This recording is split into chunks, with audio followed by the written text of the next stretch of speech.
Hey everyone, Mark Meckler here. Today on the BattleCry, we're going to talk about all things gerrymandering. I know you don't like it. I think it's great. A lot of people are scared of it. It's a good thing. We're going to talk about why.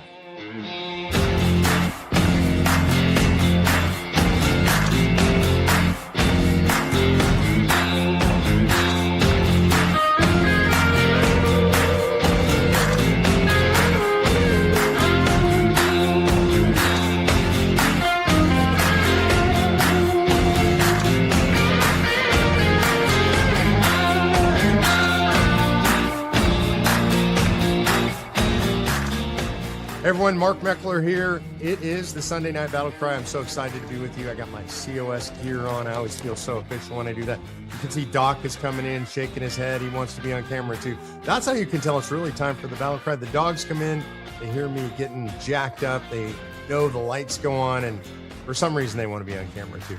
Hey, I want to remind you guys, we have a veterans push going on to get our veteran signatures on our petition over 350,000.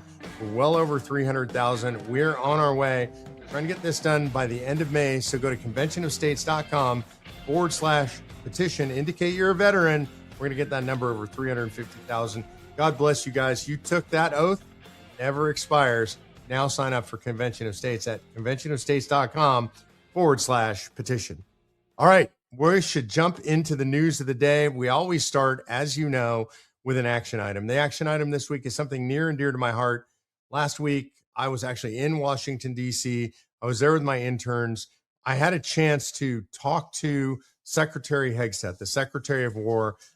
Incredible thing to get the opportunity to do that right now during a war. Sorry about the dogs. You know, they come running in at the most inopportune times. But to get a chance to talk to the Secretary of War, the fact that he would meet with us during such a busy time, to me, is absolutely something incredible. So I want to talk about kind of what he said to us. But before we do that, I want to talk about prayer. You know, he did talk to us a lot about faith. And so that's important. It's obviously important to him. But I know that he is under tremendous load. We watched him in hearings for 2 days this week. And during those hearings, he was just roundly abused by the Democrats. He takes a lot of heat for everything he's doing. He sacrifices an incredible amount for this country. So I think we should, all of us, take a moment and pray for Secretary Hegseth. Dogs, I don't know what to do with the dogs right now. Producer G, they're just coming in. They're both bugging me. All right, go on, guys. Go lay down. You know, it is great having two Great Danes, but sometimes they slobber. Sometimes they get in my face. We do the best we can here at the Battle Cry. So pray for Secretary Hegseth. He took the time with the interns. He talked about how important it is to him as a person of faith to actually be able to rely on God in office, to spend the time. Oh my gosh, Winston is just insistent. Dude, seriously. Go. You need to leave. You're interrupting the Battle Cry. Do you care? I don't think you care. I already fed you breakfast. Now go, go, go, go, go. I'm not kidding. It's worse than having a toddler. Go lay down. We're going to try this again, but this is not an outtake or a blooper. This is just what happens in my office. It happens all the time. It happens every day. I'm on the phone with people. I'm on video with people. It's crazy. Anyway, Secretary Hegseth, let's go back to that. So he took the time to meet with our interns, and the thing that he brought up, nobody asked him about this, and he talked a lot about it. We probably had 15 minutes with him, was how important faith is to his role as the Secretary of War. And yeah, I did say Secretary of War, not Secretary of Defense. That's what it says outside his office. It's really cool. I got some swag that says Secretary of War on it and Department of War. But faith, like, that's the center of his life. That's what he really wanted to talk about. And he told our interns how they needed to rely on faith in their lives, never step away from that. That's the guiding force. That's the thing that keeps him calm in the storm. That's the thing that reminds him who he is. Very cool to hear the Secretary of War talk about that. So I would ask you guys, in your prayers this week, set aside a few seconds and pray on behalf of Secretary Hegseth. Good man, big supporter of Convention of States, doing big, important things in the world right now. So that's our call to action. And to sort of tie into that, I want to go into the latest news on Iran, what's going on in Iran. Obviously, the war, and I use quotes around that, air quotes, while I'll explain why the war is still going on. The reason I use air quotes about that is because this is not like any other war we've ever seen. So it's been going on for about 6 weeks right now, not a long time in terms of war. And a lot of people, a lot of the naysayers are complaining about how long it's taking. Oh, I mean, we've been over there so long and there's no boots on the ground. There's literally no soldiers on the ground, no sailors that are literally standing in harm's way. And we've had very little in the way of casualties. Now, I don't want to minimize any casualties. Every casualty, every American life lost, every life lost in war is a tragedy. But specifically for us as Americans, every life lost is priceless, really. And so I think we've had 6 fatalities. I think we've had something like 314 casualties. By the way, casualties more often than not are people who got injured on the job. It might be friendly fire, it might be they hurt themselves well out in the field. Most of them are not from foreign fire, but about 300, just over 300 people have been injured in this conflict. I think 6 fatalities to date. Our prayers should be with them, the fatalities with their families, obviously, and also with all those who have been injured in the conflict. But when you think about it, 6 week conflict, we've taken out the vast majority of their missile defense, their missile production capability, their Air Force, their Navy, a lot of the IRGC, the Revolutionary Guard Corps. We've denuded all of their air defenses. We've never seen anything like this, not just in American history, but in human history. Nobody's ever been able to do what our military has done in Iran with such an incredibly low casualty rate. Not just casualty, but equipment loss, everything that goes along with being in a theater of war. And so my opinion is we should be really patient. Right now, it's pretty calm, actually. There isn't any real open warfare going on. I'm sure there's a lot of stuff going on we don't hear about. There's an occasional skirmish, an occasional missile is launched or drone is launched and mostly just gets shot down, but mostly it's quiet. And the question is, well, what's happening when it's quiet? I don't want you to think nothing's happening. What's happening, number one, is that the United States has blockaded the Strait of Hormuz. This is really critically important geopolitically. Why is it so important? Why do I think it's such a great strategy? Only about 2% of the stuff coming through the Strait of Hormuz goes to the United States. 2%. That's almost nothing. And so what that means is that strait being closed has very little direct effect on the United States or its economy. Who does it have a big effect on? Well, obviously Iran. None of their oil is going out. None of their oil going out means no money coming in. No money coming in means they have no money to buy weapons. It means they have no money to pay their fighters, their Revolutionary Guard Corps, the loyalists to the government. It means actually collapse of the government.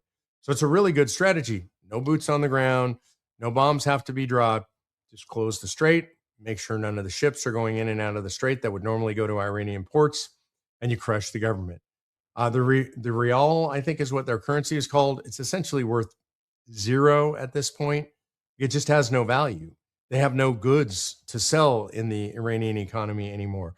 Their manufacturing capacity to manufacture military goods, which was one of their primary exports, has been destroyed. So they've got none of that. They can't send out oil. They're having to cap their oil wells now. Very hard to restart production once you do that. None of it's being shipped out. No money's coming in.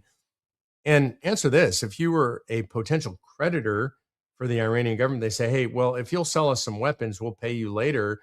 We'll pay you 30 days from now, or 60 or 90 or 120 days from now. What are the odds that you would provide that credit? And the answer is you wouldn't, because it would be crazy. And so this is a peaceful means, a non-kinetic means of ultimately bringing this conflict to a close. So I'm really in favor of it. I think it's a great strategy. Here's another reason it's a great strategy. Who gets a significant chunk of their oil through the Straits of Hormuz? I believe the amount is about 13%. That would be China. China, our greatest geopolitical foe, gets a bunch of their oil from the Straits of Hormuz. They don't have a replacement for that oil. And so now that's a bad thing for their economy. That's good for us, right? When you can weaken your geopolitical foes, it's good for you. So now we have control of the oil flowing out of Venezuela. We have the control of the oil that would flow through the Straits of Hormuz. I think this is a good thing. And so I would say be patient and let him cook. What do I mean by let him cook? That's a phrase that people use on the internet. Excuse me, I'm about to sneeze. People use it on the internet, meaning like the president's in the kitchen, he's cooking, he's got a strategy. I think it's so funny when people say he doesn't have a strategy. He had no idea this would happen with the Straits of Hormuz. Like, I think he knew everything that was going to happen so far in this war. And I think they've been prepared for it. I think they're handling it beautifully. I am very, very, very patient about this. I think it's all going to work out. And I think it's worthwhile to take out one of America's most violent, aggressive, and ugly foes in the world. And that was the Iranian revolutionary regime. I think they're no more. They're going to be gone ultimately at the end of this conflict. And because of that, they're no longer a threat. They're not a nuclear threat anymore. They're not a forward facing threat in the world. Hezbollah is being denuded. Hamas has been totally denuded. These are destabilizing forces in the Middle East. So I think there's really good things going on. It begs for patience. Let the president cook. There's a second and related story that came out this week about the UAE, the United Arab Emirates. They have announced they are withdrawing from OPEC. OPEC is just a price controlling cartel, right? OPEC and the member nations that are in it agree to how many barrels they're going to produce total. By the way, that's way less than the amount that they each could totally produce if they produced all to their max. And that helps them control the price in the world, right? The less they produce, you guys know, less supply, higher price. The less they produce, the higher the price. And they try for their cartel to find the sweet spot. Well, UAE doesn't get to produce that much oil under the cartel's rules. They can produce and ship a lot more oil than they're allowed to. I would say at a minimum, I've heard ranges from another 400,000 barrels a day to another 1.4 million barrels a day. I don't know what the real number is, but they can produce and ship a lot more oil. And so they're withdrawing. That means they're going to produce that extra oil. That's going to take up the slack, the Iranian oil that's not on the international market. And here's the key point, and most people don't know this. They have a pipeline that actually routes around the Strait of Hormuz.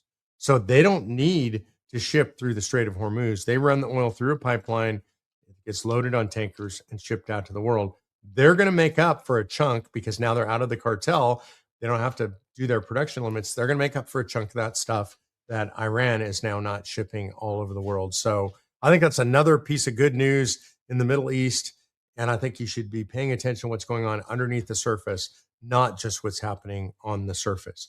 In other international news, and it seems like we're pretty international news heavy this week, Winston wants to say something. Maybe I'm going to bring up Germany. So maybe Winston wanted to come in to speak for Winston Churchill. I'm not sure what his problem is. Go on, Winston. Go lay down. Go lay down, buddy. In Germany this week, the German chancellor, their new chancellor, Merz, decided that it would be a good idea to lecture the United States about our foreign policy. Now, I want you to think about this. Germany, a nation that has chosen to destroy its own economy by killing its energy production, by killing its nuclear production, by killing its ability to get oil and gas, by making itself beholden to Russia for gas. Germany has destroyed itself. It is a shadow of its former self. It used to be the industrial power of Europe, but by choices that they've made, they've destroyed their own economy. They've opened the floodgates of immigration from the radical Muslim world into Germany, and they're being overrun by Islam in Germany, not just Muslims. I want to be really clear, by radical Islam that intends to overthrow Germany. And you have Chancellor Merz lecturing the United States about foreign policy, telling the world that he doesn't think President Trump knows what he's doing, that he doesn't have a strategy, that this is a terrible idea. My message to the German chancellor, I mean, he's not listening to the show, but if he were, I would tell him, shut up. Just shut up. Go back to your little NATO where you can't even literally fight a war on your own, where you literally can't even defend yourselves without the United States, where you have a giant, in your country, a giant welfare program because we pay mostly for your defense. Just shut up. We're not going to listen to you about foreign policy. And as if it's not bad enough to have Germany lecturing us, we had the King of England in the United States this week. And the king said some really nice stuff to start. Great stuff about the special relationship between the United States and the UK, the historical nature of the relationship between the United States and the UK. But then he had to go off the rails. And he had to begin lecturing the United States. What was he lecturing us about? He was lecturing us about, well, climate change, of course, right? This is his little bugaboo. He loves to talk about climate change. Another country that has voluntarily destroyed their own economy, that is over-regulating their own oil and gas production industry to the extent that 76 cents of every dollar that they spend over there on energy now goes to government regulation in one form or another. People can't afford it. People are in the winter, they can't afford to heat their flats in London because it's so incredibly expensive. They've done this voluntarily. This is what they've done. This is a country that used to be an empire and post World War II decided that they no longer had the will, the spine, or the stones to be an empire, no longer had the will or the spine or the stones to be a force for good in the world, withdrawn into themselves. And, oh, interesting, just like Germany, thrown the gates open through a radical Islamic invasion. And so, what I would say to King Charles, if I had a chance to speak with him, what I would say is, shut up. Shut up. We don't want to go the way you went. We don't want to be anything like you. We want to be maybe in your philosophy, in the leader of the Western world in the way you used to be. We want those philosophies and those foundations that you pass on to, but how you are in the world today? Oh, no, heck no. We don't want to be anything like you.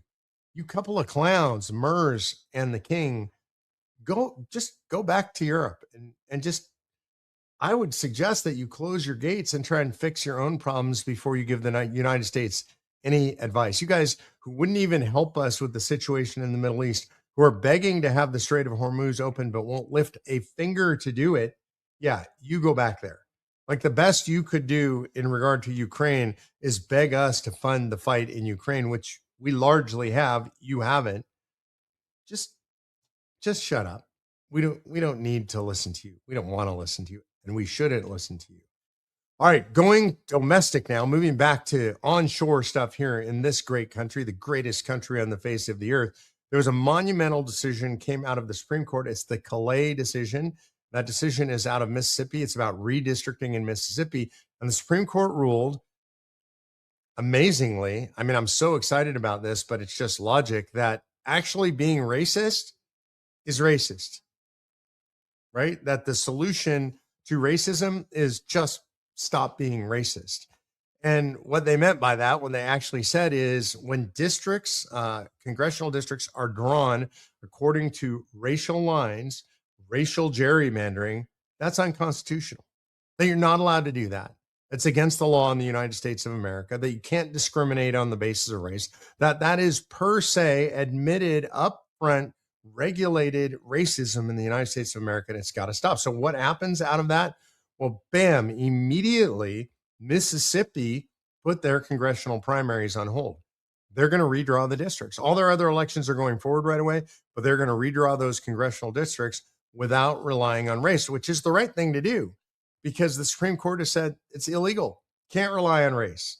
It's racist to rely on race, right? And so I think this is an incredibly important decision. And we know what's going to happen in Mississippi. You're going to end up with a pickup of, I don't know how many seats, 1 seat, 2 seats there in Mississippi. And I think that's an incredible thing.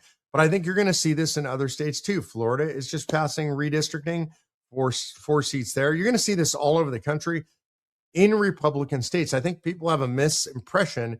They think this is going to affect Democrat states. It affects Republican states because Republican states have been forced by the courts to district in a way that is racially gerrymandered. And if a red state does it in an honest way, and you're allowed to politically gerrymander, not racially, but politically. So if a red state does this in an honest way, what you're going to find is way more red seats. And so some of the seats they've been forced to turn blue by making them all black, all Hispanic, majority, minority, whatever that they've been forced to do by the courts. That's now been overturned. Because it's overturned, they're going to turn some of those seats red.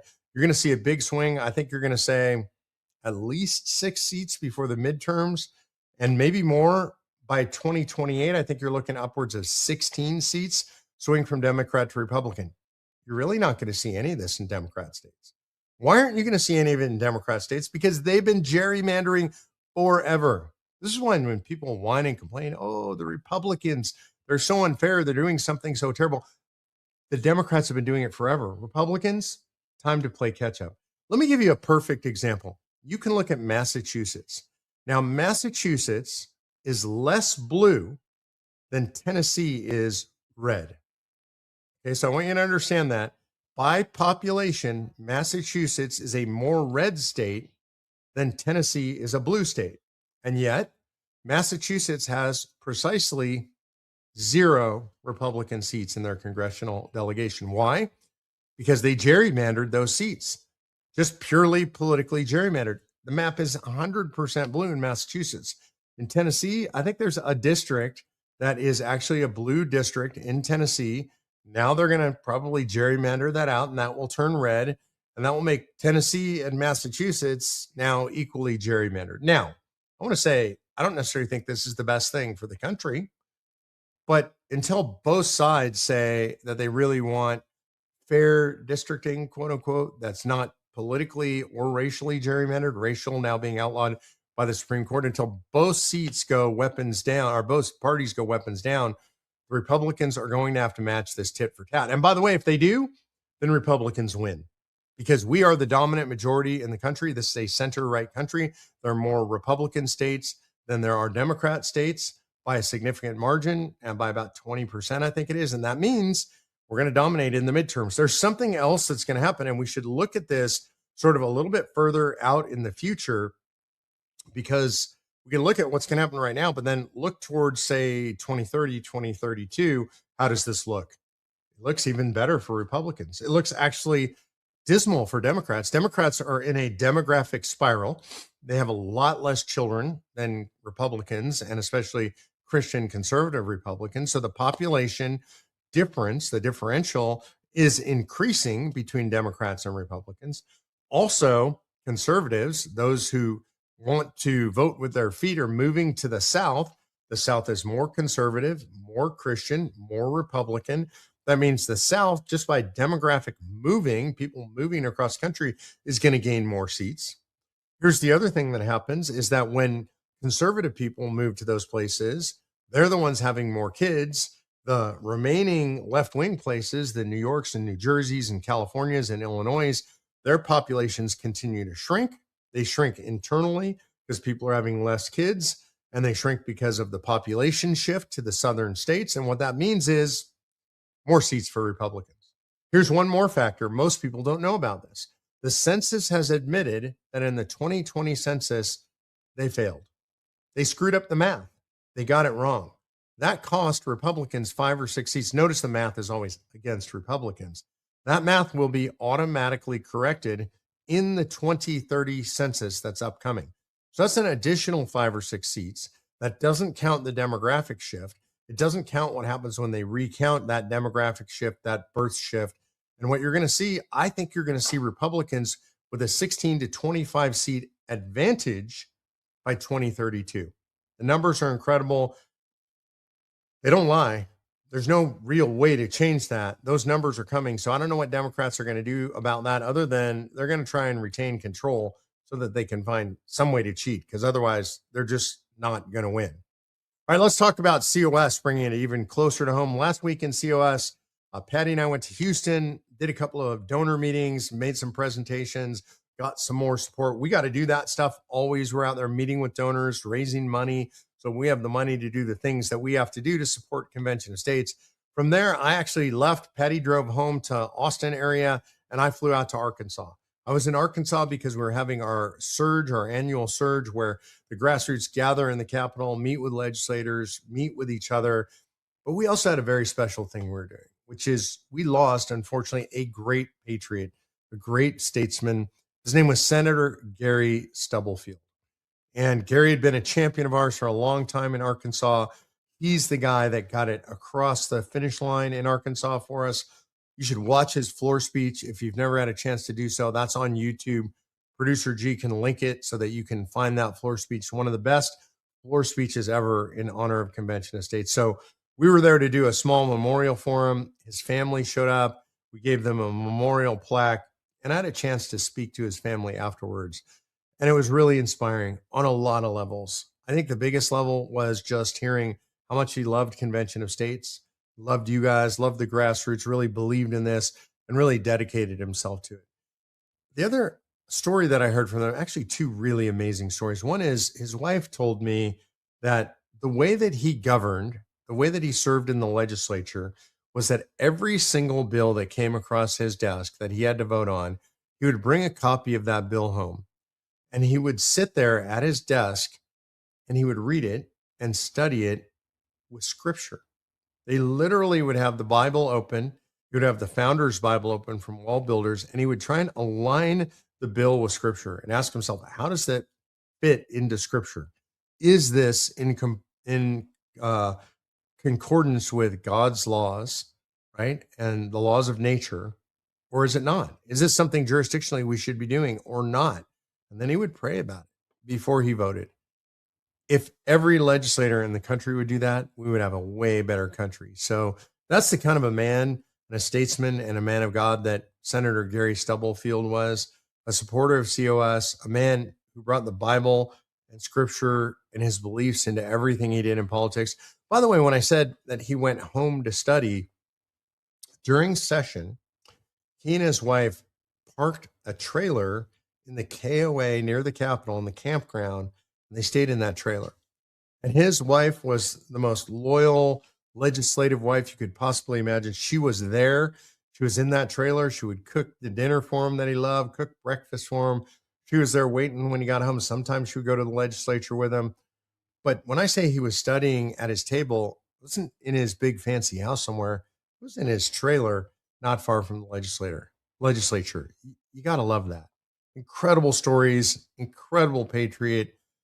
Gary Stubblefield, you will be missed, my friend. Senator, I'm sure when you went to heaven, the angels sang, the trumpets played, and you heard the most important thing, which is, well done, good and faithful servant.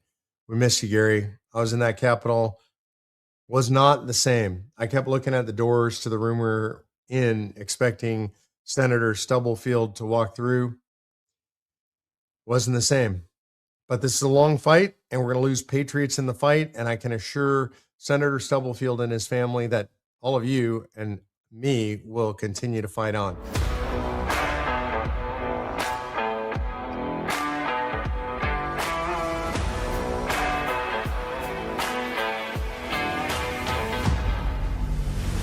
All right, I'm trying to make this a tradition, which is every week I'm going to give you an AI tip.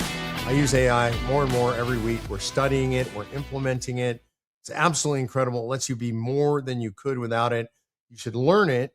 You should use it. You should be in control of it. Don't let it control you. Every tool can be used for good and evil, so you use this one for good. Here's a great tip for AI. Anytime that you want to ask AI a question, always ask it to ask you questions. So if you have a question about, let's say, I want to know whether I should vote for this guy in the next election. That's not a bad question to ask AI to help you decide your votes, to look at the candidate. Then you say, after every question, every important question you're going to ask me a series of questions that will help you refine that prompt so I get the best answer possible. Ask them one by one so that I can answer them one by one. So then what AI will do is it will start spitting out questions to you one by one. Okay, you're asking me who to vote for. What are the most important issues to you? Oh, well, I'm a pro-life voter. I'm a low taxes voter. I'm a strong national defense voter. I'm a supporter of Israel voter. Whatever your main issues are, and it'll ask you these questions one by one. It'll ask you about what you think about term limits, maybe how long you think people should be in office. And then, and only then, will it give you a conclusion. You'll get way better answers if you first asked AI to ask you a series of questions to refine the question that you asked it. That's my AI tip for the week. All right, we're going to go to Q&A, and Q&A this week is going to be really interesting. I looked ahead at this. And the reason I looked ahead because I was so surprised. It said that producer G used artificial intelligence to take over the Ask Mark Anything section. Before we see what the AI wants to know from me, we're going to say, don't forget this Wednesday is Steve Deace at COS at Home, May 6th, 8 p.m. Eastern Time. Steve is always entertaining. He's always interesting. He's always passionate. Go to conventionestates.com/at-home to register for that. See Steve Deace this Wednesday at 8 p.m. Eastern Time. Also, don't forget to sign the open letter to Trump. That is conventionstates.com/Trump. We're trying to figure out exactly the best way to get it to him. Right now, it would be a pallet full of petitions. Literally, if we printed them out, we may do that. Also, remember what I said at the top of the show about the veterans petition push, trying to get to 350,000 American veterans who signed the petition by the end of May. You guys are heroes for your service. Be heroes once again. Sign that petition. We're well over 300,000. Go to conventionofstates.com/petition. Also, don't forget, never forget, like the video, subscribe, or hit the notification bell. All right, let's go to artificial intelligence takes over. Ask Mark anything. I don't know, when producer G did it, he was really good. So let's see if artificial intelligence is as good. First question: if you could bring one extinct animal back to life, what would it be? One extinct animal. Okay, for me, that would definitely be the woolly mammoth. And there's a reason. It's not just because I think it would be cool. It would be cool because they're so huge. But I love animals. I love big animals. I'm a draft horse guy. I love Belgian draft horses, some of the biggest animals that there are aside from elephants. So if we could have woolly mammoths, I'd want to have a woolly mammoth and I'd want to ride the woolly mammoth. I don't think that saddle would fit. I'm not sure a saddle would fit. I'm not sure you could straddle a woolly mammoth. But yeah, I want to ride a woolly mammoth. So I would be a woolly mammoth. What's my most used emoji? Oh, I know that one easily.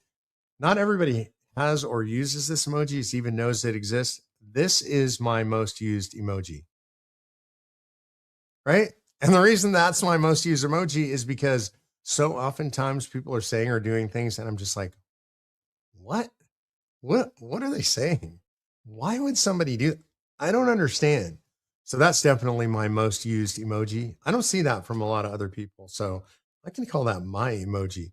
What's the weirdest thing I've ever eaten? Should I really admit this in public? I'm sure I'm going to get so much grief if well, okay, here it is. Dog food. I've eaten dog food. The reason I've eaten dog food, because I'm just curious, what's my dog's dog food taste like? You know, have you ever noticed you'll get a bag of dog food and it'll say something like chicken and liver, right? Or real beef flavor. Well, I've tasted some of those. Nope. Nope. None of them taste anything like anything it says on the label. When I first discovered this, I think it was back in the days of COVID and taking ivermectin as a prophylactic, or when I got COVID a couple of times, and I actually had the horse paste or the horse gel ivermectin, and it said apple flavor on it. And so I tried it straight. It was apple jelly flavor. Nope. Nope. Nope. Absolutely not. It was disgusting and horrible. It now explains why when I used to put that stuff in my horse's mouth, he would make horrible faces and smack his lips and stick his tongue out because it tastes gross. By the way, that's how dog food tastes. Yeah, it's gross. So that's definitely the weirdest thing I've ever eaten. I can't even imagine how much grief I'm going to get for that. It's the truth. What political position from your past did you change your mind on over time, and why? I would say one of the more fundamental ones was I was always just adamantly in favor of term limits for Congress. And I've changed that position. And now I know people are going to like, oh my God, are you against term limits? No, I'm not against term limits. Calm down. Here's the reality. Term limits for Congress without term limits for staffers and the bureaucrats, I'm definitely against. Why? Because it'll just make the staffers and the bureaucrats stronger. And so for me, what I realized thinking about this thing, having people talk to me about it, is I did not want to make the staff and the bureaucrats stronger. They're already the problem in Washington, D.C. and the state capitol. So I've changed my position on term limits, which is just absolutely always yes. That was my position. My new position is, well, yes, in conjunction with term limits on staffers and bureaucrats. Are you and your wife, Patty, been married for decades and raised kids who are now crushing it? Marine Corps, law school, Hillsdale College. What's one parenting win that you're secretly the most proud of? First of all, I hate to take credit for any of it because I think my kids are so great for two reasons. Because we're just blessed by the Lord. I would say that's number one. Number two, I have an incredible wife. And so I think that's where most of the credit is due. Man, the parenting win that I'm secretly most proud of, it's probably the fact that both my kids are believers. And maybe a lot of you know my story, maybe a lot of you don't, but I wasn't for most of my life until I was 51 years old. I'm 64 now. And so my kids grew up, and even though Patty was a believer, they really weren't. And they came to it on their own as adults, and they are both of them really wonderful, full fledged, full heart, full devotion believers, but they came to that on their own. And so I don't know that's a parenting win. I think it's a parenting blessing. And I'll expand this a little bit. I get asked all the time. I was talking to one of my employees, young employees, about this last night. I get asked all the time because we do have two incredible kids, both married, both have had great careers, both chose great spouses, both believers. I have grandkids, one grandkid, two grandkids in the oven right now. So both kids are, my daughter already has one having her second, my son and his wife about to have their first. That's all incredible. It's a blessing. So sometimes people will say, well, like, how do you raise good kids? And the best answer I can give you is if you ask that question, then you're good to go. And I know that sounds simplistic, but there is no perfect way to raise kids. There just isn't. Like, you have done it differently than I have. You might have incredible kids too, and you did it differently than I did it. I know people who have kids that are not necessarily so great that it seems like they did a good job to me. So my real answer is be present, care about raising good kids, actually be thinking about it regularly. I think some people just go through the motions. They just kind of do whatever comes to them. A lot of that's going to be stuff maybe your parent did and maybe it wasn't so great. And so if you think about it, if you're actually asking, what does it take to be a good parent? Read about it, think about it, talk about it with your spouse, pray about it, be biblical about it. If you do that, I think you're going to be a good parent. I think you're going to be as good a parent as you can possibly be. And the rest is just the Lord's plan. And we got to put it in his hands and rely on him. All right, let's see if I could time travel back to the early days of the Tea Party Patriots, give your younger self one piece of advice or a really good cup of coffee. It's not really AI having a sense of humor. What would it be? One piece of advice. So I was one of the founders of Tea Party Patriots. We helped give the Tea Party movement a place to exist. People say I founded the Tea Party movement. I don't really like that. I think it was in the hearts and minds of the American people, but we did create a place for it to sort of coalesce and move forward. So what would be one of the pieces of advice I would give to myself? I was, I think, 49 when that started. So what piece of advice would I give to my younger self? I would probably explain, not that I would have necessarily even listened, that the political system is much more complicated and much more corrupted than you believe. And I'd say, Mark, you think that if you elect good people to Congress, a lot of them, enough to really make a difference, that you will fix the system. And that was naive. That is what I believed. So that's what I would tell myself is what you're doing is important and good, but it's not enough to fix the system. You have to do other things along with it. That's what I've really learned along the way. And I do wish I would have known it back then. I think I would have done a better job leading. And I think I would have done a better job over time. I would have started Convention of States earlier, maybe done other projects earlier. So that's the one thing. All right. If I wasn't doing political activism, what job would you pick? Back to the law, opening another coffee shop, becoming a professional chef, or something totally random? It's not random, but it's completely different. If I didn't feel a responsibility to be engaged in the political fight and do things that hopefully will benefit the country and my kids, by extension, by benefiting the country, I would train horses. That's the one thing that I would love to do. You see the saddle behind me? That's no joke. That came from a roper friend of mine. It wasn't my saddle. Somebody I really admire, cowboy who I really admire, Del Rapini. But I love horses. I love everything horses. I love being around horses. I love the smell of horses. I love cleaning up after horses, doctoring horses, training horses, building fences for horses, cleaning stuff, like everything about horses. One time I came home and I told Patty that on my way home, I saw the most beautiful horse. And she said, have you ever seen a horse that you didn't think was beautiful? Kind of sarcastically. And I was a little bit taken aback. And I just thought, well, I guess not. Like, I love all horses and I love them little. I've hung out with and trained minis. I love them big. I've hung out and trained with draft horses. Drafts are my favorite. But my favorite thing to do in the whole world, aside from spending time with the Lord and my family, my grandkids, is to be around horses. And we're not around horses very much anymore. I don't have them here. I travel too much. It's a lot to take care of. For those of you who have horses, you know it's a real commitment. They break stuff, they get hurt, they need to be doctored, they need to be trained, they need to be ridden, they need to be exercised, you need to fix fences, all that stuff. I don't have the time to do that stuff because I'm on the road too much. But that is what I would do on. Okay, what's the most oddly specific hill you'll die on every time?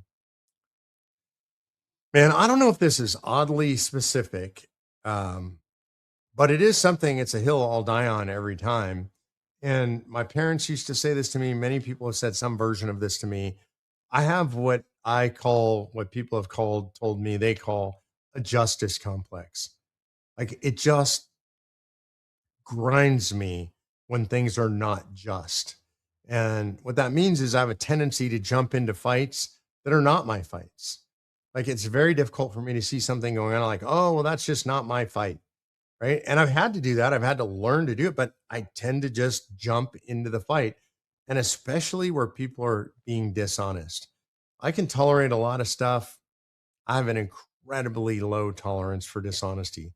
So that's probably a hill I'll die on every time, is on the fight for justice and on the fight for honesty. And by justice, I don't like, it's not just what's just in like some big grand scheme. It's like, don't cheat me on a restaurant bill. That's not just. And I'll generally say something about that. Like stuff like that just drives me crazy. So that's probably it, is that I have a justice complex and I love to be in the fight on the side of justice. Sometimes that's difficult because you can't fight in every fight. All right. As we close out here, I want to remind you what we started with, which is prayer. Pete Hegseth, our Secretary of War, good man, father of 6 kids at home and a blended family, beautiful, supportive Christian wife. Pray for that man. His job is 24/7. It's not easy. Keeps him away from his family all the time. Imagine the pressure of that job. Every time he's making a decision, people's lives are on line. People he loves and respects, the warriors of this nation. So pray a prayer for Pete Hegseth. I know I do that all the time, and he appreciates it if you do it for him. Also, don't forget to press like, press subscribe, all that stuff you got to do. Yell out your window and tell your neighbors to subscribe, because we don't want you to miss a thing. We don't want you to miss a piece of the battle cry. I love it when you're here with me. The dogs love it when you're here with me. They're especially annoying today. You probably find that amusing. Maybe not as amusing for me, but they left eventually. I don't know if Patty took them out or what happened. But thank you guys for tuning in. Thanks for noticing the dogs and razzing me about the stuff that happens on the Battle Cry every week. I appreciate it very much when I'm out there on the road. We appreciate your comments, your questions, your emails. We love you, and we'll see you next week on the Battle Cry.